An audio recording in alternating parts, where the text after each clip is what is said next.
오토바이 배달부에서 시작해서 일본 종합상사 사장이 된 썰을 한번 풀어볼게요. 오토바이 배달 일을 하시는 분들이 생계를 위해서 시작하시는 분들도 있고 오토바이를 너무 좋아해서 일하는 시간도 떨어지고 싶지 않아서 하시는 분들이 있는데 저 같은 경우는 둘 다였어요. 17살 때부터 저는 분가를 해서 분가인지 가출인지 아무튼 제 삶을 스스로 책임져야 되는 입장이었었고 또 세기말 감성이라고 일탈, 자유 이런 걸 찾는 사람들끼리 모여서 그렇게 살아갔던 것 같습니다. 그런 환경에서 새벽에는 신문 배달을 하고 아침에는 도시락 배달을 하고 저녁 때는 치킨 배달을 하면서 오토바이하고는 한시도 떨어져 있지 않는 그런 삶을 살아요. 오토바이라는 것 자체가 우리나라에서 인식이 뭐 지금도 썩 좋진 않지만 예전에는 더 했거든요. 오토바이를 타는 데다가 오토바이 배달부야 그러면은 사람들의 시선이 곱지가 못했어요. 제가 그런 배달 알바 같은 걸 했던 한 20년, 25년 전에는 거의 대부분 시티백이었어요. 시티백으로 핸들 잡고 한쪽으로는 철가방 잡고 왼발로 기아 시프트 변경하고 배달하는 사람들을 비하하는 말로 뭐 철가방 그런 이야기를 들었던 시절도 있었습니다. 그런 삶을 몇 년 되풀이하다가 제 인생을 크게 바꿔준 첫사랑도 만나게 되고 배달 일을 하다 보면 뭐 요즘 같은 경우는 대부분 비대면으로 집 앞이나 아니면 지정된 곳에다가 놓아주고 뭐 초인종 누르고 아니면은 문자하고 그러고 배달 완료하시는 것 같더라고요.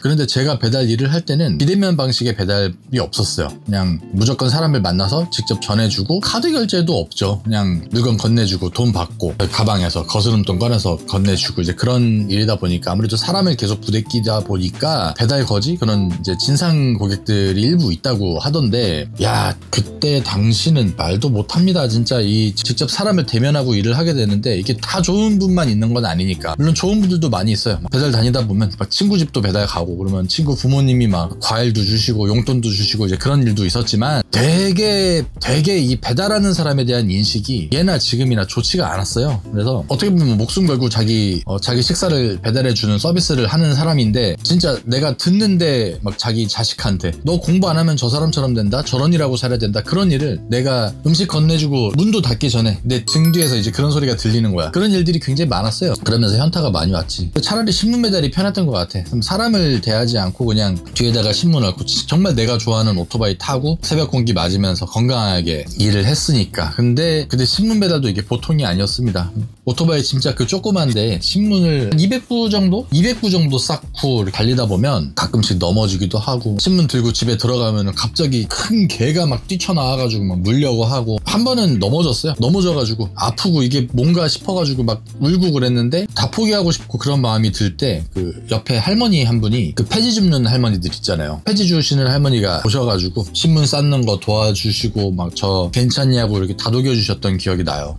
그러면서 고마워서 더 울고 그랬지만은 포기하지 않고 내가 버텨나가면은 이런 은인도 만나고 계속 열심히 살아야겠다 그런 다짐을 했던 기억이 납니다. 근데 그때 만났던 첫사랑이 되게 열심히 사는 사람이었어요. 얼굴도 너무 예쁘고 정말 미래에 대한 준비를 열심히 하는 사람이었는데 이 친구가 저하고 데이트를 하면은 뭐 저도 돈 없고 이제 그 친구도 대학 입시를 열심히 준비하던 친구라서 우리는 데이트하면 독서실, 도서관 이런 데서 많이 데이트를 했어요. 하루에 4시간, 5시간씩 옆자리에 앉아가지고 공부하고 서로 낙서하면서 장난하고 잠깐 음료수 마시러 갔다가 옆에 한솥 도시락 가서 같이 밥 먹고 그러면서 서로 꽁냥꽁냥하고 행복하게 지냈는데 이 친구가 저한테 계속해서 해주었던 말이 대학을 가자 우리 대학 가서 만나자 같은 대학 가자 대학에서 지금은 이제 자기는 학교를 다니고 나는 일을 하고 하니까 서로 데이트할 시간도 독서실밖에 없고 우리 같이 대학 가서 행복하게 연애하면서 결혼까지 하자 막 이런 이야기를 나눴었는데 그러다 보니까 제가 기본 머리는 나쁘지 않았어요. 그래서 열심히 공부하고 정말 그 친구의 생각처럼 같이 꿈을 꾸게 되었고 그 꿈을 이뤄보려고 되게 노력을 하면서 여전히 신문 배달하고 치킨 배달하고 이제 그 친구 학교 끝나면 독서실에서 만나서 공부하고 그렇게 살았던 것 같아요.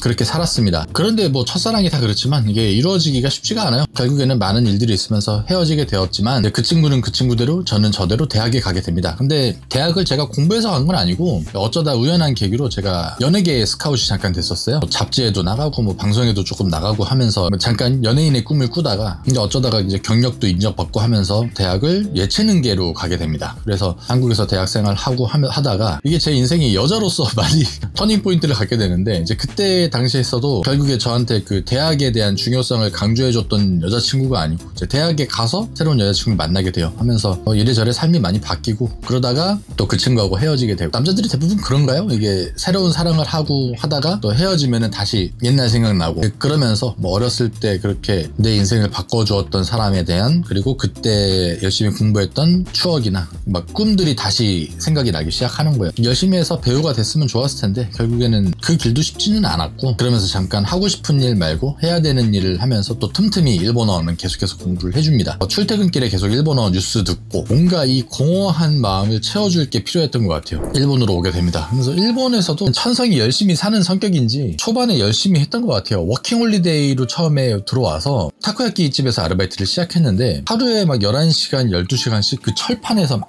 진짜 땀 뻘뻘 흘리면서 일을 하고, 근데 또 이게 한국에서 공부했던 거하고 여기서 실제로 사람들이 쓰는 일본어하고 이게 통하지를 않는 거야. 그래서 이거를 내가 지금 하는 일도 일이지만 사람들을 더 많이 만나야겠다 그러면서 11시간, 12시간씩 일 끝나고도 파티 다니고 사람들 만나고 하면서, 그러면서 여자친구들 많이 만났지. 그러면서 일본에서 정착하기에 충분한 일본어 능력을 습득하게 됩니다. 그렇게 살면서도 걱정은 많았죠. 앞으로는 무슨 일을 할까? 계속 이 아르바이트만 해서 살아갈 수는 없을 텐데. 근데 일본은 그쵸, 뭐 아르바이트만 하면서도 생계를 유지할 정도는 되는데, 나는 이제 외국인이고 어렸을 때 배달 일을 하면서 친구한테도 그렇고 그런 사람들한테 멸시당했던 이제 그런 노이로제가 있었는지 모르겠는데 되게 성공을 갈구를 한 거야. 어떤 삶이 성공하는 삶일까? 그런 거에 대해서 되게 많이 고민했던 것 같아요. 근데 우리 한국 사람들 성공하면은 뭐 다 비슷비슷하잖아요. 집 사고 외제차 타고 돈 많이 벌고, 이제 그때는 좀 그런 거에 집착을 했던 것 같아. 내가 돈을 많이 벌고 싶었고 남들한테 보여지는 성공을 하고 싶었고, 그러면서 계속 공부하고 또 알바하고 사람들 만나고 이거를 쉬지 않고 했던 것 같아요. 언젠간 하고 싶은 일을 하면서 살 수 있겠지 하면서 해야 되는 일을 포기하지 않고 뭐 불평하지 않고 열심히 살아왔던 것 같습니다. 그러면서 일본에서도 점점 막 제의가 와요. 이런 일도 있었어요. 야쿠자 사무실에서 저한테 일하자고 접근도 왔었어요. 인상이 썩 그렇게 부드럽지가 않잖아요. 그래서 일 잘할 것 같았나 봐. 근데